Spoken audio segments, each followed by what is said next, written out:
what we're going to do moving forward, thinking about ideas, where we are now, and hopefully answering a lot of the questions that we're seeing out in the community. So without further ado, I'm going to pass it over to you, Ms. Sue. Great. Thank you, Chelsea. Hi, everybody. I am in preparing for this call. I want to be candid and transparent. I want to make sure that you understand that we are not necessarily driving this bus at this point. But we want to make sure that we have the conversation about anything that we do know. And I think that's important. One of the things that Chelsea and I talked about when we decided to do the call, because you know, we really don't have any new directives from the governor, but we felt like, you know, you're an important part of our community. I mean, really, the restaurants are a pivotal part of our community, and you're the last ones that are going to get to open up, it looks like, unless, except for the gyms probably. And understandably, you're all frustrated. I know I'm not telling any of you anything that you already aren't feeling. We've heard that many of you are angry, and understandably so. You're being limited to run your businesses. So we thought that at least having the conversation and start thinking about what we know other communities are doing, so that we're at least in a good position to be prepared for the future. So I thought that, you know, I do know that when I've never been a restaurant owner, but when I had my own business, I always felt like if I was in charge of planning or making a plan, that I was less freaked out about making payroll and whether or not I could pay my bills and when was the next check coming in. And I know that all of you are going through that very same frustration. And but talking about it and letting us know kind of what your plans are, and then discussing what we're seeing in other communities might help position you for some of the things that we would expect. And that's what Chelsea and I thought might be useful, is what we know. Mesa County is, they applied for a variance, and they're opening up their restaurants to very small dine-in kinds of business. And that's probably something that we'll be looking at here. And right now, the governor is looking at May 25th before he makes a determination about restaurants. We've been chatting about a possible variance. We're not sure we're going to move forward with that, but looking at some of the things that would be options for the county and the city to take advantage of. But we wanted to have this call so that we could talk a little bit about the kinds of things that are happening right in Mesa County. I mean, even if you get to open up, let's just say it would be tomorrow, you'd have to follow a lot of these guidelines that we're seeing roll out even in the Mesa County waiver.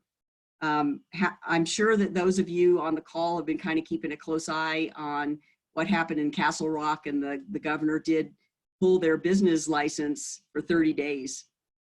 I really don't want that to happen to anybody here in Mesa County, in Montrose County. I'd really like to be able to do this and open in a way that we can be compliant, be safe, but also make money. That's what we're here for. And I mean, that's all of us want to make sure that we can continue our businesses and make sure our businesses survive. So some of the things that we're seeing that are going to be consistent is that there's going to have to be some mask use. There's some, the distancing is still going to be an issue. We're still going to have to look at that from a restaurant perspective. And the state, even in the Mesa County variants, the state actually narrowed down mask use. Like, you have to put a mask on as you walk in the door until you're at your table, and then you can take it off when you're at your table. So it's going to be a weird way for you guys to do business. We want you to know that we're here for you, and we'll do whatever we can to help you out in that realm. But that's partly what's going to happen, is that even if we have small dine-in kinds of opportunities, you're still going to have to screen your customers that come in. You're going to have to screen your employees, and the employee piece is the really important piece here. Some of you may already realize that an outbreak site is any 2 or more positive COVID cases. So if you end up having an outbreak site at your business, and that means that it takes out 3, 4, 5 of your staff people, your business is already in jeopardy. So you're going to have you're not going to be able to serve the people that are coming in, and it's going to be very restrictive. So I want to caution you about, let's be really careful and diligent about how we open up and how we adhere to these guidelines. So that would mean that you'd have to be taking people's your employees' temperature. You'd have to be asking them if they have any symptoms, whether it's, you know, 2 or more of the following: coughing, shortness of breath, fever, chills, those kinds of things. Because the last thing I kept thinking, if I was still a business owner, becoming labeled as an outbreak site is going to do more damage to your business than if you were just inconvenienced with a few masks, that kind of thing. So some of those guidelines are going to be consistent. We don't know exactly what's going to happen here in Montrose County because our positive cases, our positive COVID cases continue to be among the highest. Now we've sort of plateaued and maybe looking at a downward trend, but we want to really be safe and make sure that our citizens are safe. And we don't want them to be gathering in a location where they're more likely to spread. So bottom line is we're looking at some pretty bizarre kinds of restrictions on your restaurant, something that you probably never ever thought you'd have to do. But I think it's important to start thinking about how you might do that. So if you think about the social distancing being, you know, there's a 6-foot parameter, think about how you might rearrange your tables and your establishment to be able to accommodate that. They're not going to want people to be sitting in the lobby waiting for their table. So we might be thinking about having some kind of a text when your table's ready kind of an arrangement. So it's going to be a strange way for you all to do business for probably a while. We want to make sure that we're cognizant of that. Should I answer questions as I go along, you think, Chelsea? Sure, we can answer a few of these questions we had, and then I had a couple ideas to add too. What do you think about bars and coffee shops on that? I don't know how you all feel. I wish I could see all of you because you're probably making faces at me. To me, the inconsistency in some of these regulations, and I'm going to give the state the benefit of the doubt that there is perplexed by this whole thing as everybody else is, and you know what situations are providing the greatest opportunity for transmission of COVID-19. And so I don't think anybody knows all the answers, but to allow somebody to come into a restaurant but not allow someone to be at a bar, even if you social distance, to me doesn't make sense. And I think those are the things that just as a business owner, as a past business owner, inconsistencies drive me crazy. If it doesn't make sense, I want to make it up and figure a way out. And that's one of the things that I've always loved about business owners, is that we figure out the solutions without the government having to tell us what to do. And I think that's a really frustrating position for all of us to be in. It's like, wait a minute, what do you know about business? So I think that what the tack that the county and the city have taken together is, let's be reasonable, but let's be safe. So what we don't want are people congregating and getting all crazy and hugging and whatever else is going to transmit the virus. But we want to be reasonable and we want to be safe. And reasonable means that some of you may know that we launched a business ambassador team, the city and the county did. And we've been going out and helping educate businesses on, transmission, screening techniques. Here's some masks, here's why it's important, those kind of things. And we're not hassling people, and we're not taking any punitive measures, but we want people to be educated. So I think if people are educated, they're in a better position to take care of themselves and make good decisions. So we really want all of you to be making wise choices about your businesses. And that's what we want to do, is be able to help that happen. So the bars are going to be an issue, whether or not we if we had the same numbers as Mesa County, we'd probably have a really good chance of putting some variability in a waiver and asking the state for some concessions, but we don't necessarily have those numbers quite yet. So again, it's important for us to do what we need to do to keep people safe. But what's another? That's right, Sue. And I have a couple things to add, if that's okay. Okay, please.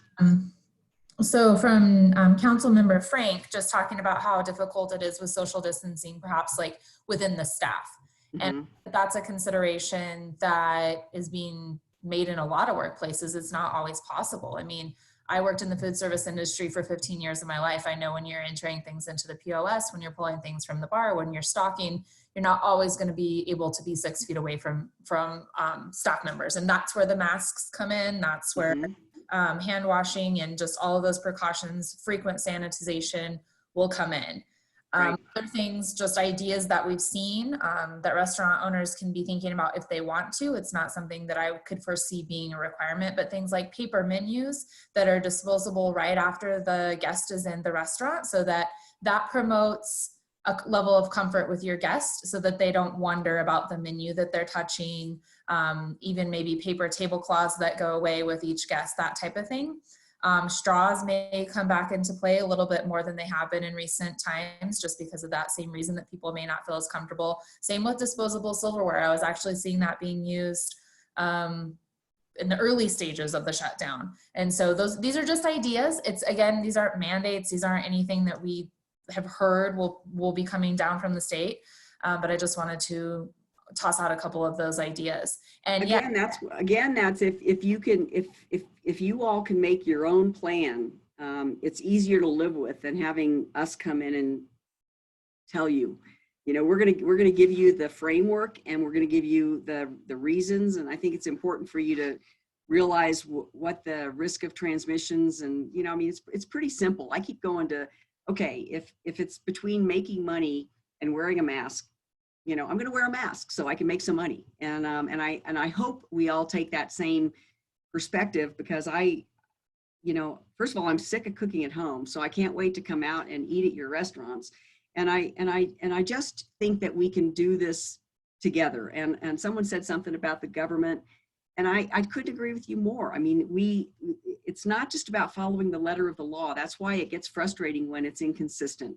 So that's why we've taken the tact of being reasonable and safe. So even Chelsea and I, we've gone out and we've talked, and people have asked, well, could we do this? And we're like, yeah, as long as you're maintaining that distance, we think that's a safe practice.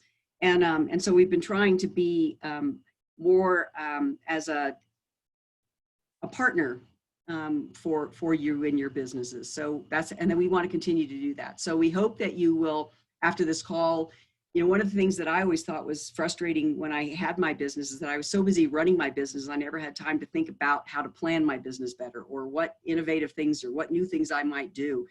And I was just talking to a recent business owner, and she basically has taken this time off. And if you can get past the I'm not making any money, and think about things that you've wanted to change in your business, things that might be innovative, and then ways to incorporate these bizarre cleanliness safe practices, which I'm not making light of them. I'm just want us to be realistic about how we approach them.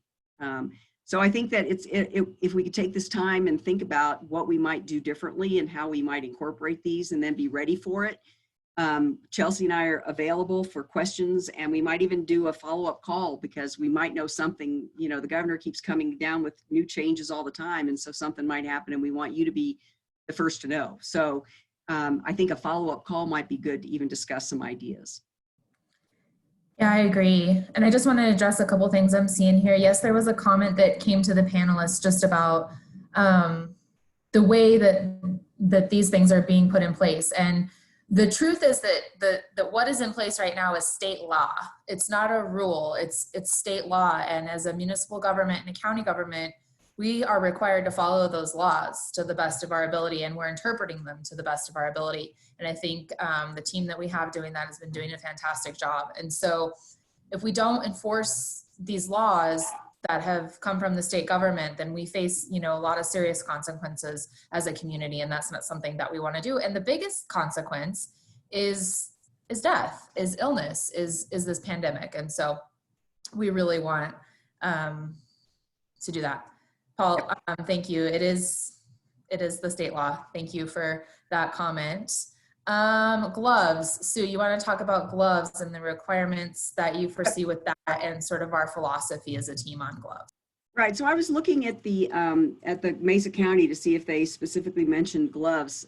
Gloves are weird because we always think of gloves as being super sanitary, but if like I was just at one of the drive-ins, and you know, if the same person handles my sandwich and then takes my money and then grabs a sandwich and hands it to me, that you're no more sanitary than if you washed your hands or sanitized your hands in between. I've noticed that at some of the grocery stores, they're actually taking their gloves and then using hand sanitizer on their gloves so they can keep their gloves on. Our philosophy, our medical director, Dr. Adragna, has said that, you know, gloves are only as good as the one time you use them. So they're really made for one contact. Take that pair of gloves, remove them, put some more on, or just wash your hands frequently and use hand sanitizer in between every contact point, which is probably a more simple approach than on and off and on and off with the gloves. I did see a video on Facebook, and a woman had her gloves and she basically grabbed her phone, grabbed her food, did this, did that, and she had that germ tracing material. And I mean, there were germs everywhere. So again, the gloves are not necessarily a be all end all, and I didn't see that it was required in the orders for Mesa County, but the cloth mask is, and then frequent hand washing and use of hand sanitizer. And we'll have our own. I mean, I'm just using this as, if this is what the state approved for their variants, that might be something that's coming down for us as well. So I think it's useful to see what's going on in our counties surrounding us as well. That's great. Thank you, Sue. Another question I think that's worth sort of just ruminating on is the table size. So have you seen anything in your research, Sue, about, let's say there's a table of 6 that comes in, they say that they're all family, you know, like where are we going to draw the line, or have you heard anything about what's being done in other communities with that? No, but you know, that's another thing that, you know, Paul, I don't know which Paul that is, but I'm sure he's going to chuckle at this, is that, you know, are we going to card everybody at the table and make sure they're related, right? So again, we have to rely on people making good choices. And bottom line is if you seat people at a table and they're all together, they're probably friends, they probably hung out before together, it's probably going to be fine. Again, nobody's going to be in there necessarily policing you, but we want to make sure that we support and encourage responsible choices. And I think that everybody on this call, you know, I'm looking at some of these names. You guys have successful businesses. You're not necessarily willing to risk that. So I hope that we can count on you to do that. And call us if something seems bizarre, so we can come in and talk about it. Absolutely. One other idea I wanted to mention or let business owners know, you know, the city's willing to be really flexible as we learn more about the way that this is all going to roll out, especially given the season, with outdoor seating. So if you'd like to designate a couple of parking spaces to become outdoor seating on Main Street or another road in town, or if we maybe even need to close down a portion of a street, I think that our city council and city management would be really open to talking about those type of things. So just let us know your ideas. Some of the most successful adaptations that I've seen in the city of Montrose with other businesses, not restaurants just yet, because we haven't gotten our chance yet with restaurants, but have come with a great plan, innovative ideas that we couldn't have possibly thought of because we're not running those businesses. And they've come with a page or 2 write-up of how they're going to operate the business, and those plans were approved. So Dawn from Stonehouse, I believe it is asking about sitting at a bar top in a restaurant. Yeah, that's a good question, right? What do you think? So I think that if you save me a seat in the corner, someone could be 6 feet apart. You know, again, think about what the goal of the order is, and it's a public health order. I was just making that note to Paul, that you want to keep the distance between people enough space so that you're not encouraging people right next to each other. So again, at a bar, that's what they're trying to keep away, is from people congregating, and then, you know, people have a few drinks and then they don't care about the health order anymore. So think about the spirit of what we're trying to do here, or what the public health order is to try to keep as much social distancing as possible, because we do know that has worked. That we've been tracking the Google mobility data, which all of you have on your phone, And when we have a higher compliance for the mobility, that means people staying at home, not mingling around, then we've been able to flatten the curve a little bit on the positive COVID cases. So social distancing does work. It doesn't necessarily work for a bar, but Donald, I would say that you need to make sure that you have one or two of your regulars kind of spaced out there at that seating arrangement. Great answer. Yeah, and I think it'll be that way for a while. I wanted to address Robert's comment about crowding Main Street for a festival and crowding the stores but not allowing dine-in. There are not going to be any Main Street festivals. I know that the farmers market has been allowed to operate, but there certainly will not be any downtown events or anything like that for a very long time. And so farmers market is a food source, and that's why it's allowed to operate. And they're being very safe, wearing masks. We've distanced the booths away from one another to try to allow our producers to still sell fresh produce and goods to our community. And I wanted to say about the farmers market, I've gone the first, I think it fully opened up last week. And before that, I would say there was 100% mask use by the vendors and by the people attending, which, I'm not into obedience. I'm not a real obedient person myself, but I thought that they took the spirit of what that was seriously, and it didn't look to me like anybody was making any less money. There were a lot of people out there, and I think that you'll find the same thing. People are ready to get into your restaurants, and I want, on that same note, I wanted to mention that we do get calls from customers who are actually, you may not like masks, but your customers want masks.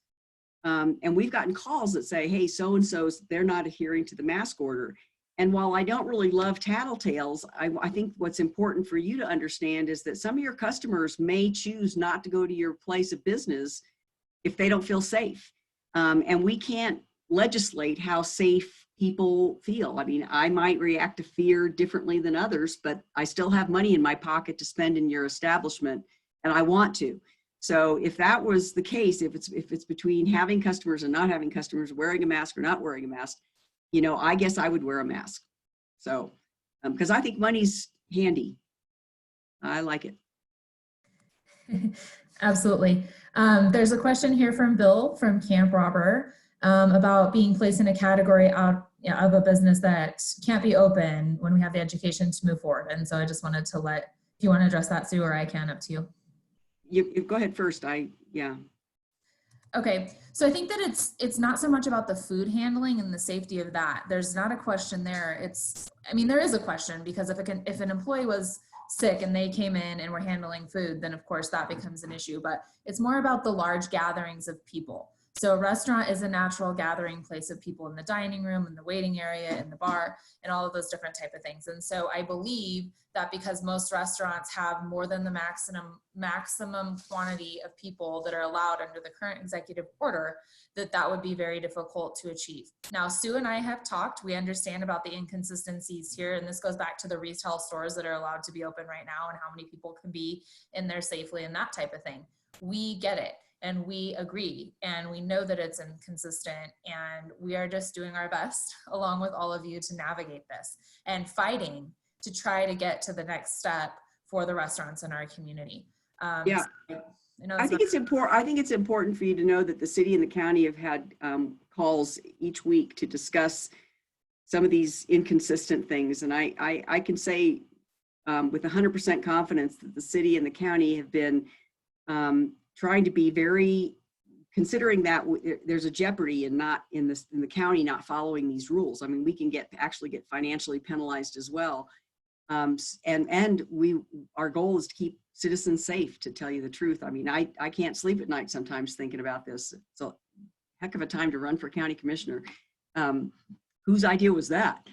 But I think it's really important to know that we've been taking a pretty, well, I don't say liberal, but more of I keep saying reasonable. We want you to make the good choices. You're the ones that are, have been able to build really strong, great businesses in Montrose over the years. So we want to make sure we continue that and help you in any way we can. Did I dance around that in a government kind of way? We're the government and we're here to help. Yeah, right. I'm going to skip over Jim's question about the variance because I want to sort of, I think you just sort of grazed over that, and I think we need to discuss that a little bit. But Eric from the Bridges, outdoor patios, open before, seating before inside. I don't know the answer to that. It's possible that it would just be the same thing. So if tables are 6 feet apart and you have the space to be able to do that, and that's why we're offering the ideas of using parking spaces and things like that to get people more distance and then increase capacity that the restaurant can have. So if you had a smaller restaurant, it'd be harder to, cash flow and have enough cash flow to keep employees on and that type of thing. And so we're really open to being flexible about the way that looks. But outdoor seating, I would imagine, would open at the same time as indoor seating. It's just about the distancing. Yeah. That's my opinion again. And I think the bars are, I think it's going to be really tough because they distinguish in the state orders between the bars and the restaurants. And I think someone just mentioned that it does seem unfair. So I don't know if that's something that we could address if we end up looking at a variance when we're in a good position to do so. Whether we ask for that kind of variance with some strict guidelines. I'd like to hear from one of the bar owners to maybe it could put it in the chat group about what ideas you might have or a plan to get the distancing in a bar, because a bar lends itself to that getting together and having a good time. And I'd love to hear if someone has a thought about what they might do. So if you could do so, please put it in the chat and we can chat about that. And Jim said something about what was the question about the variance? So city.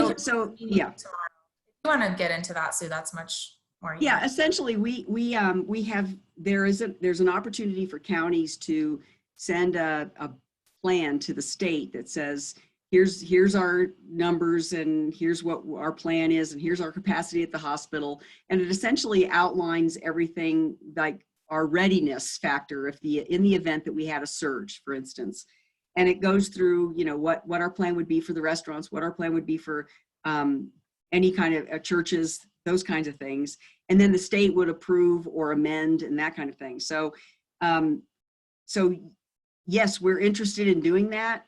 We don't necessarily have that plan in place quite yet, and partly because of the numbers, but we're talking to the city and our partners about that now as a possibility. So stay tuned. We might have more to talk about in the future about that. Yeah, City Council is meeting tomorrow in a special meeting at 12:30 p.m. to discuss a little bit of this. If you want to tune in, we'll be publishing the meeting information later today. So there'll be more discussion on that. And Bill, to your question regarding, Mesa County and, people being able to go down there and dine, what we've traditionally called leakage from Montrose now, even worse with this particular situation, it's because of the numbers. Statistically speaking, communities in Colorado that are located near a ski resort are having much higher instances of COVID-19.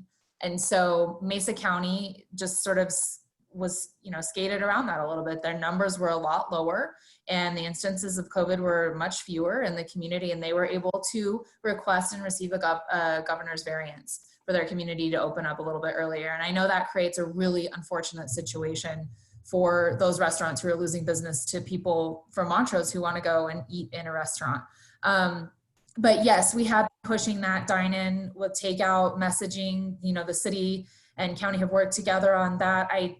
I think it's working, at least on the Friday night sort of push. It's very busy out there. People are doing it. I know it's not the answer to everything, but we are really working on that promotion. And we have, the marketing grants available at the city for $1,000, for businesses partnering up, wanting to market what they're doing right now. And again, I know it's not the answer to everything, but we are working on it.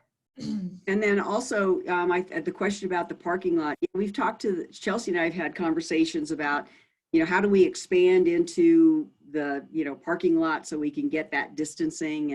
And I mean, really, I think that everybody here is willing to work on creative solutions. What we just want you to do is to adhere to be reasonable and be safe.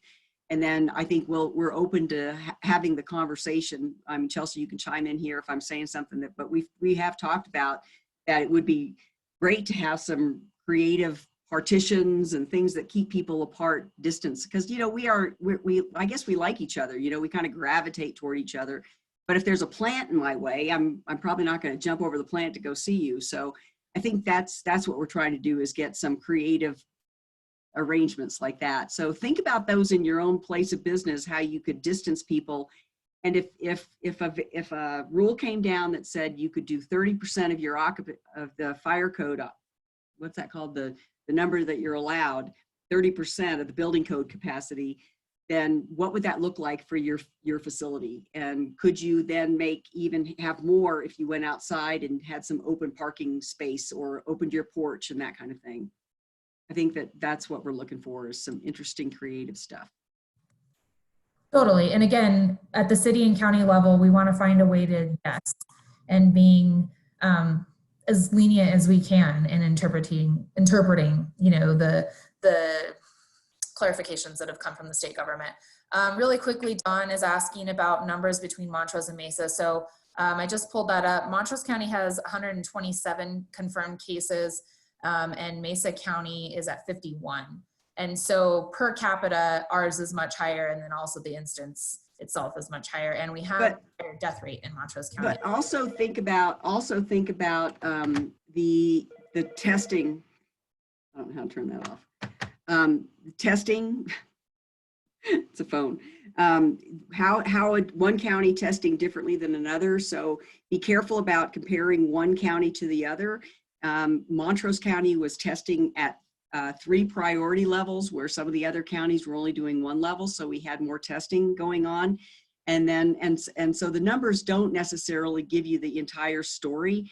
But what we're looking at, and what our medical director has done for both of the city and the county, and for all the partners, fire and law enforcement, is looking at the trend lines, what's happening over time. And I think that helps us see whether it's going up or going down.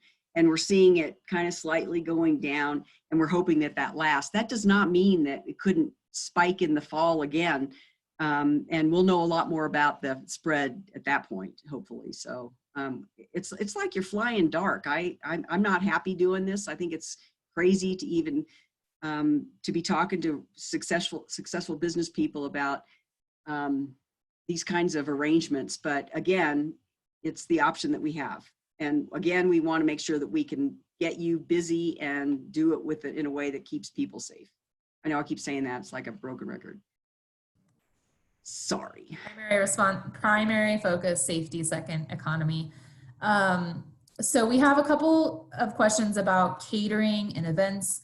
I know from the city of Montrose perspective, and I'm sure the county, we're looking at the way that the state starts to open up by numbers of people that are permissible to gather. So right now it's 10 or less, or no more than 10 to be correct, no more than 10. And so if the state opened up to a place where no more than 50 could gather, then perhaps you could have a small event where catering would become a part of that.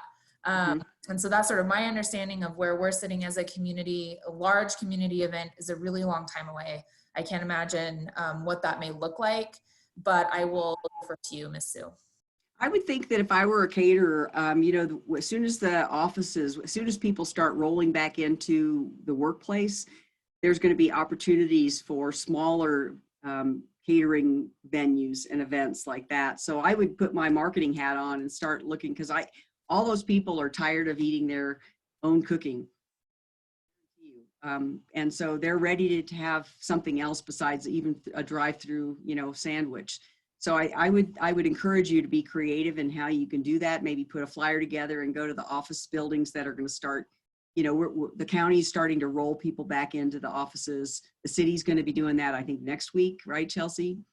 And we've already done that. And if people are already, if they don't want to come into the office, they could still work remotely until such time that we change that. So we have a little bit of both going on. I kind of need to come into the office. And so I've been here the whole duration. Doesn't it look like it? Okay, what else? You look great. You look great. You haven't aged at all. We have a Uray resident on asking about, you know, Betty, I believe it may be, from Uray, asking about parking place seating and how to get CDOT agree. So the answer to that is in Montrose, we've actually taken Main Street back. in the 300 to, I believe it's 600 blocks of Main. So 200 blocks of Main and West is still owned by CDOT, and we would not be able to close down the parking spaces in those areas. But on city-owned or city-controlled streets, we have a lot more flexibility there, and so that's how we're able to accomplish that.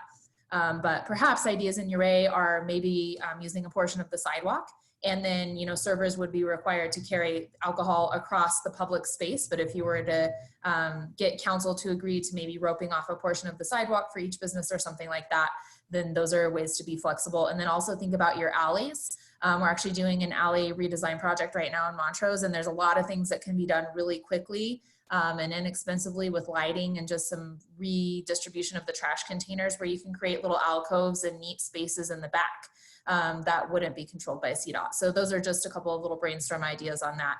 We also had a couple of brainstorms about bars, Sue, as you asked. So enforce the space and start out with day regulars, not the full Friday, Saturday night crowd.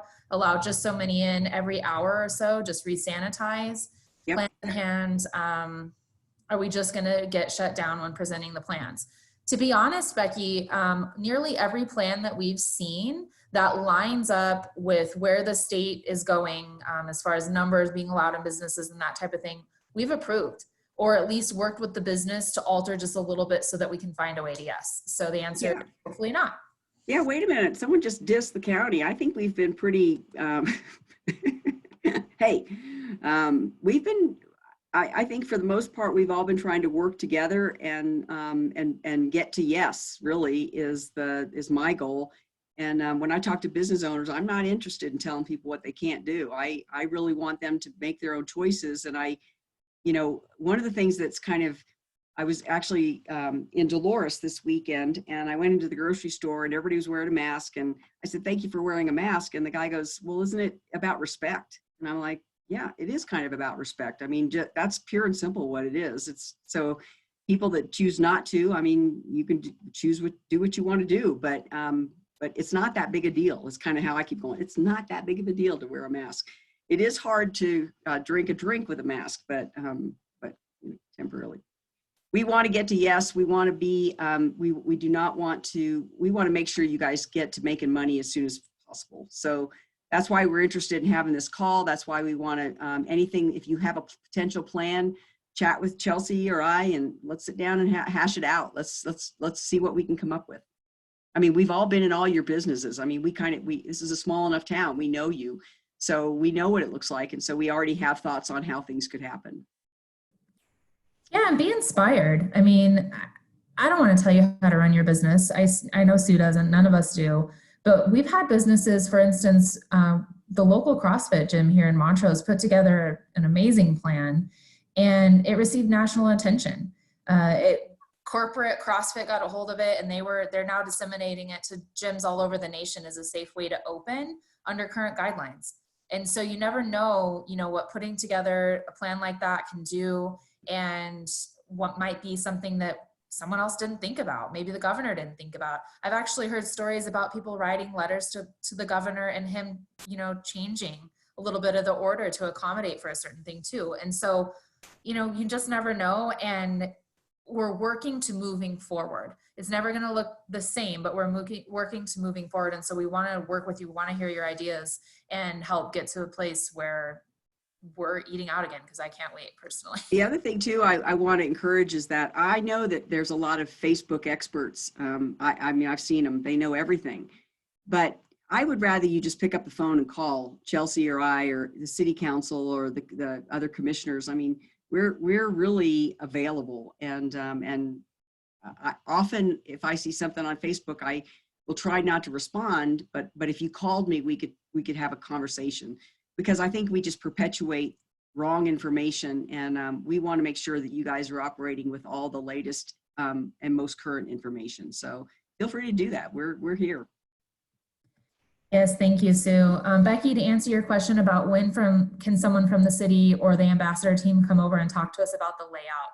What the timing on that would just be when we have some orders from the governor on the guidelines for restaurants, and then we can certainly come and do a walkthrough of the business. I just wouldn't want to do it sooner in case there was misinformation that we provided that didn't end up being accurate. So as soon as that comes out, we have a moment to interpret it. We're happy to come and do a walkthrough. Carly from Horsefly, that's a great question. So if the city and county, it would be the county applying for the variance, but if the city and county work together on applying for a variance and it was granted, yes, it would certainly be up to business owners if you want to be open or continue to just do carry out and delivery. That's completely your choice, and whatever you feel safe doing or have the timing or the staffing, you can open, you know, at the rate that you would like to. And so it's totally up to you. Yep. Michelle, what are dates looking like to reopen dine-in? And Michelle, she said she joined late. And so Michelle, we don't have a date on that. We're being told there may be a decision in about 10 days on what that looks like. And then there's a potential that Montrose County is looking at a variance, and so that date could change. So stay tuned. And Becky, we'll get you our phone numbers. Good answer. The other thing I was going to say on that, you know, if you have a potential plan, I think there's some things we do know about, Chelsea. We know that distancing is going to be an issue. We know that masks are going to be, you know, required for, you know, people that are serving. So there are some things that we could answer potentially ahead of time, as long as you were flexible enough to say, okay, that may change when when the rules change. So, I mean, one of the things I know about business owners is that you're adaptable. And so, yeah, we're happy to have a conversation about anything and give you some ideas. I know that I was talking to Terry from Padres, and she wanted to order some plants so that she could do some distancing and things like that. So, you know, those are kind of opportunities that you could start thinking about now. Totally. There? From Bill at Camp Robber, when the governor reopens restaurants, do we have to have pre-approval, or can they just move forward with opening as stated by the governor? Yeah, there's no pre-approval process. You just, what we will probably do is make sure we stop by or give you a call, or maybe you could give us a call and say, we just want to make sure we have this right. We have a screening sheet that we've handed out to other businesses that talk a little bit about, you know, if you have an employee that's sick, what do you do? And so it's a flow chart, because what we don't want is a sick employee. You know, we've had this already. A sick person's come in, they didn't tell their boss they were sick, and then pretty soon they're an outbreak site. So you don't want that to be the case in your restaurant. So we do the temperature screenings. We ask the questions, do you have any symptoms? And if they have symptoms, you send them home right away. And so we would want to help you understand all those, because not all of us are doctors. And so, yeah, we want to help you do that. So give us a call and let us know. And before you open, or you might see one of us just stop by and say, hey, do you need some masks? Something like that. Yep, absolutely. And Sue, do you want to talk more about when the county might feel more comfortable talking about the variance, or when we would have more information about that? We have a question coming in. Discussing it tomorrow in a council meeting. But yeah, and the you know, we've already talked about it. We think that we support that businesses get open as soon as possible, but again in a reasonable and safe manner. So you know, it could be as soon as this week that if we get everything together and if all our partners sign on, we might be able to submit something yet this week, which would be super cool. And then, you know, then we'll be all bummed out if they reject us, but we've put together a pretty good argument for why we would qualify. And that's all because our medical director has been really great. And we have our public health director, Jim Austin, is super easy to work with. The idea is he's been a business owner too, so he knows that this is really tough to restrict someone's livelihood. So we've tried to be as reasonable, as liberal as we could be, as long as you assure us that we're safe. That's the bottom line, is that we're safe. So I think that answers that. That does. Thank you. Alicia Schrader, about finding creative spaces like sidewalks, alleys, parking lots.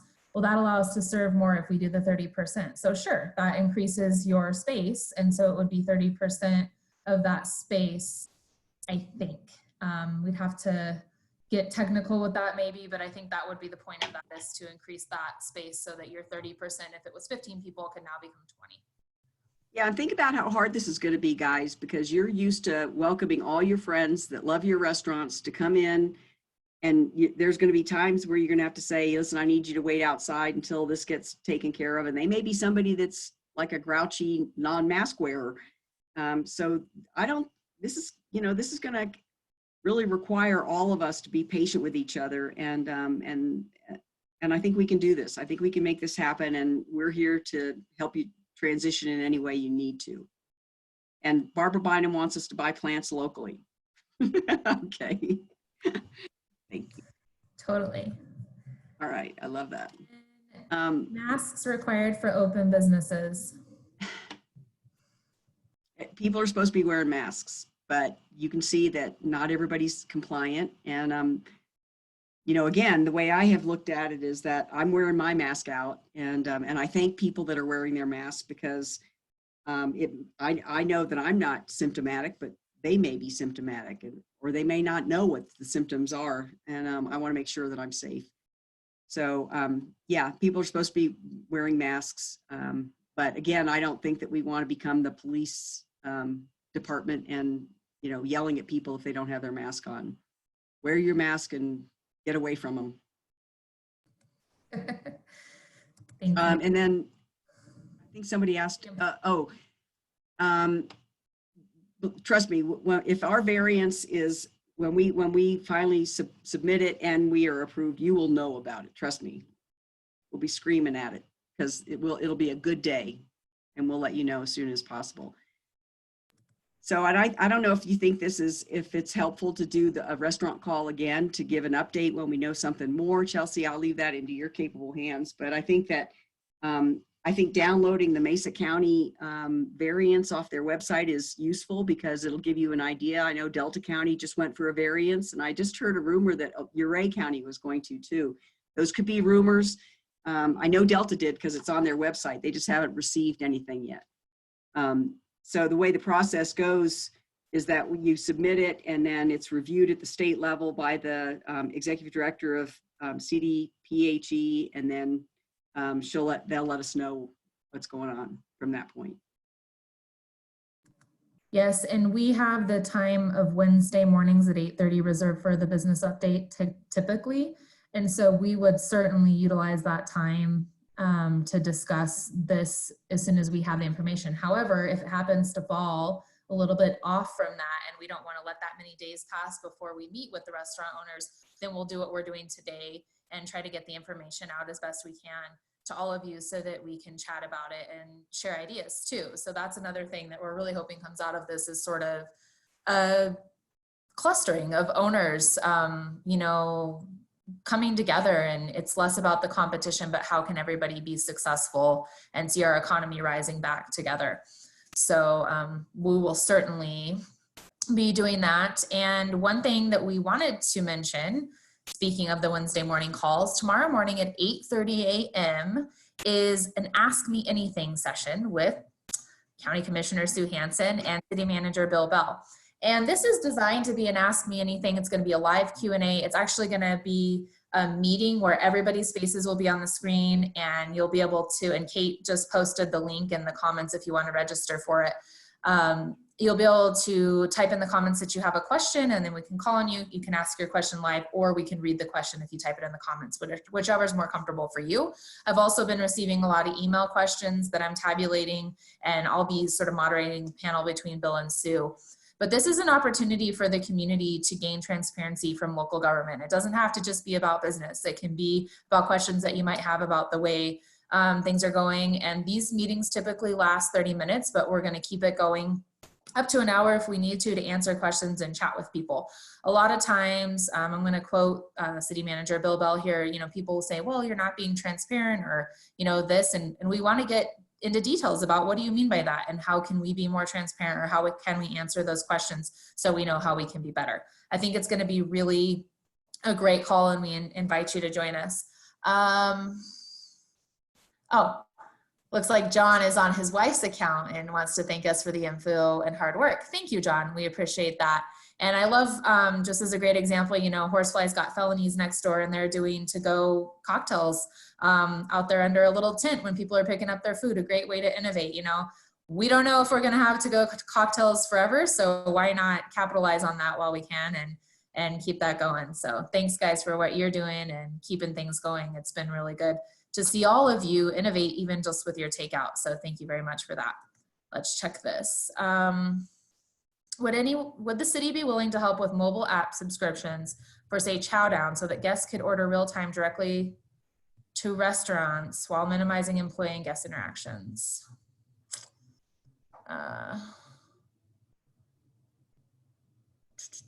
So it's like an ordering app, I'm understanding.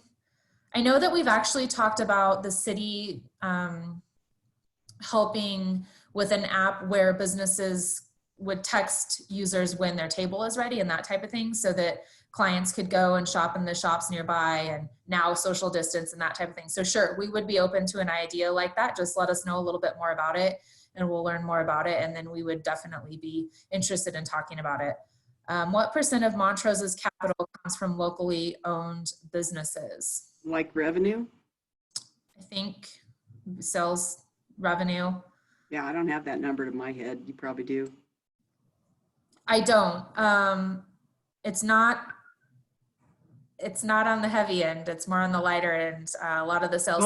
Call tomorrow when you ask us anything. We'll check that out. Ask Bill. Bill will know. Yeah. Bill knows everything. But I will tell you that, you know, the larger retail does drive a lot of our sales tax in the community, and that's where a lot of our revenue comes from. But restaurants, hotels, and some of our smaller retailers make up the rest, and it's really, really important. So US Foods has a deal for Chow now going on that Dawn wanted to share with everybody. So US Foods has a deal for food going on. All right, cool, let's see. Information that I have seen, restaurants require 70% occupancy to be profitable. Pardon me. Yeah, well, I think that it's going to be unlikely that the variance will be at 70% because that'll be too crowded, I would think. That's why we're asking you to be creative. I know 30% occupancy is not a profitable situation. So if you could bear with us, let's just imagine that we were able to operate at 30% for a month. And I'm just making this up because this is a what if. And then what if our COVID positive cases went to 0 during that time frame? I would think that would be very positive information to get an additional variance. And this is kind of how this works. As you start reading the data and the trends that are going on in your community, then you have an opportunity to reapply.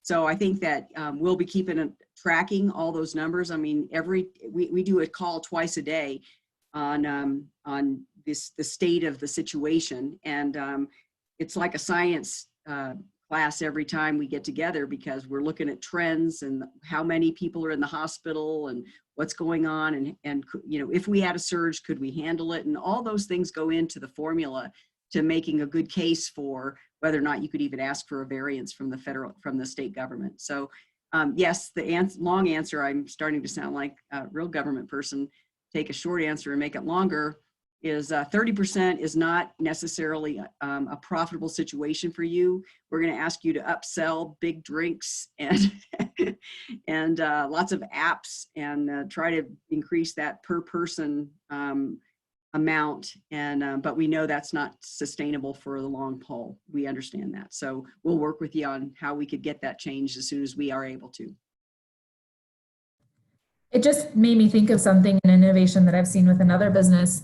You know, they're only allowed to have 9 people in the business at a time. And so they're taking reservations and making it sort of like this hot item where you got to get in, you know, while you can and come during this time. And so I wonder if some restaurants who don't typically take reservations could think about doing that with a waiting list or something like that, where you can call somebody if somebody doesn't show up. but just think about like making it a hot commodity. So at least at the 30%, you're always operating at full capacity. Maybe that's, I mean, maybe it's not doable. I don't know about a lot of the logistics and what that would require. I know it requires a little bit of technology, but just thinking about things like that so that we're always operating as close to full capacity as we can, and also organizing people so that they're not all waiting at 6 p.m. to get in and eat, but maybe they know to come at 6:45 and then they have a better experience. Just that's great. Another business that's great suggestion. Right now. The other thing that you could think about, Chelsea, is that, you know, all the other states that are east of us are going through this way before us. So there's going to be an opportunity to steal a lot of really great ideas of what those businesses are doing. So I would say do some research and Googling on what other restaurants are doing in order to be successful. So yeah, this is not the time to worry about, I'm not really that creative. If somebody's doing something in San Francisco or in New York that's working, let's do that. And we're here to talk to you and help. No, the hospitals are not full. That's Robert. They're not, and that's one of the parameters that we look at when we're looking at all the numbers, is to make sure that the hospital always has the capacity, that if the event that, you know, the 20 cases came back today and they were all positive and half of those needed a hospital bed, would we have the capability? And we do. So so part of stretching out this by social distancing, stretching this out so that all the positive cases don't come together, is for that very reason.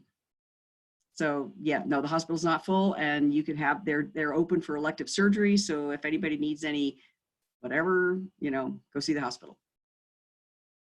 They're a business too. That's right. Definitely go. Don't be afraid. They're ready to serve you. Well, we're getting really close to the 4 o'clock mark. Again, we encourage everybody to come tomorrow morning if you've got more questions, or let others know if you know people who have questions. Yes. A question about the yes. And restaurant customers eat in the parking lot 6 foot apart. Yes. Afterward, not right now, right? Yeah. Yeah. When we're open. The next phase, right? Because right now it's not legal for things to be consumed on premise. Thanks, Mark, for your comment. I know we can make it work too. We have to. We don't have a choice. We've got to just move forward through, you know, the circumstances that we're given.